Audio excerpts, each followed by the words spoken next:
শুভ নববর্ষ সকলকে। আমরা Saint Francis girls school and college থেকে আজকে পহেলা বৈশাখ, সকলকে আমার পক্ষ থেকে শুভ নববর্ষ। এবং আজকের দিনটা অনেক সুন্দর যাচ্ছে, আজকে আবহাওয়াটাও অনেক ভালো এবং আজকে এখানে আমরা এসেছি, অনেক ধরনের গান উপস্থাপন হবে এবং আমাদের স্কুলের পক্ষ থেকেও আজকে এসো হে বৈশাখটা উপস্থাপন করা হবে।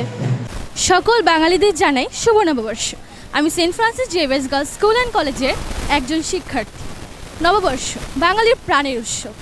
বাঙালির প্রাণের উৎসব বলা হয় কারণ এক সময় পাখানাদার বাহিনীরা আমাদের এই অনুষ্ঠানকে উদযাপিত করতে বাধাগ্রস্ত করে, কিন্তু বাঙালিরা তো প্রতিবাদ মুখর। তারা তাদের সংস্কৃতির উপর এই অন্যায় তারা কিছুতেই মাথা পেতে নেননি। তারা প্রতিবাদ জানায়, তারা এই ঐতিহ্যবাহী নববর্ষের দিন ছুটি ঘোষণার দাবি জানায়। আমাদের যুক্তফ্রন্ট 1954 সালে একে ফজলুল হক প্রতিষ্ঠিত হলে তিনি আমাদের নববর্ষের ছুটি ঘোষণা করেন। তখন বাংলাদেশের সকল মানুষ আবেগের সাথে এই উৎসব উদযাপন করেন, কিন্তু আবার যখন সামরিক বাহিনী আসে আমাদের এই উৎসবকে আবার তারা বাধাগ্রস্ত করে। কিন্তু বাঙালিরা প্রতিবাদ মুখর, তারা কোনো মতেই দমে যায়নি। তারা বাঙালি নববর্ষের উদযাপনে সারা দেশব্যাপী আন্দোলন চালিয়েছে। সরকারিভাবে না হলেও বেসরকারিভাবে 1964 সালে ছায়ানট সাংস্কৃতিক অনুষ্ঠান ছায়ানটের উদ্যোগ নিয়ে পুরো দেশবাসী এই শুভেচ্ছা বিনিময় অনুষ্ঠান নববর্ষ উদযাপন পালন করেন।